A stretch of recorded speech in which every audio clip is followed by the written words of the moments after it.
Hi, welcome to Case of the Day. This is Dr. Bhavin Jankaria, and we've made it to Case 10. So we've hit one milestone, finished 2 weeks and 2 days. And the title is Mid-Tibial Cortical Lesion Biopsy and Diagnosis. You need to come up with that. I didn't have a non-biopsy case today, so this is a 60-year-old who presented with severe leg pain, partly responding to painkillers. Here's this lesion. It's in the cortex. If you blow it up, it looks permeative, wide zone of transition. Though you can't really apply that to a cortical lesion, but nevertheless, there's marrow edema, there's periosseous edema. It is an active lesion. It's T2 dark and it's T1 dark, which is interesting because then you might think it's calcified, but that could also mean fibrous tissue or hemosiderin. It does not extend into the marrow cavity, and you can see the cortical involvement. There is mild uptake on the PET, and the lesion was enhancing, and you can see this little soft tissue component with no other lesion in the body.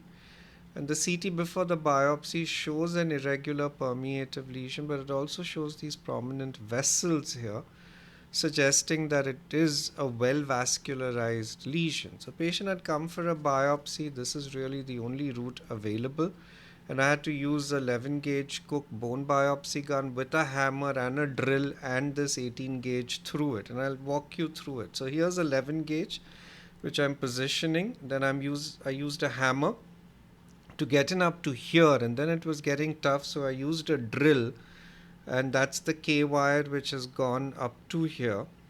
After which I thought I could put the 18 gauge through the 11 gauge, but I wasn't reaching in. So I removed that, again hammered a little more, reached up to here, then again put in the gun, but I still somehow wasn't still getting through the lesion.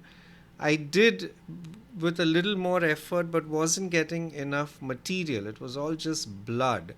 So then I took the 11 gauge and hammered it in all the way through to the lesion, aspirated some blood for cytology, then withdrew it a little, and then biopsied this, and I got decent cores. That's what I think. And you can see that the soft tissue is here. So hopefully I've been in the soft tissue, and that's the post biopsy. She bled a lot. It was like an arterial torrential bleeding, but it stopped the moment the assembly was removed, and there was no bleeding posteriorly. So, for those of you who are interested in MSK biopsies, I did a lecture and I've actually put it up on YouTube right now. So that's the link, but you'll also see the link as an end card or something. And these are the ways in which you can optimize bone and soft tissue biopsies. But more importantly, what do you think is the diagnosis, right? It's 60-year-old lady, Mets would be the first thing, right? But PET is normal. You don't see a primary. Is it a vascular tumor like an angiosarcoma or hemangioendothelioma? It's T2 dark but enhancing and mildly active on PET and T1 dark. Now, dark lesions are what? Fibrous, hemosiderin. So it has to be one of those, maybe hemosiderin, or is it an unusual epithelioid tumor? We don't know. And so we're going to have to wait for the biopsy, and probably in 4 to 5 days, and then once the answer is up, I'll put it up in the description. And if you have any thoughts, feel free to comment. That's my WhatsApp channel, and that's Case of the Day. I mean, an experiment, and I hope you're liking it. Take care. Bye bye.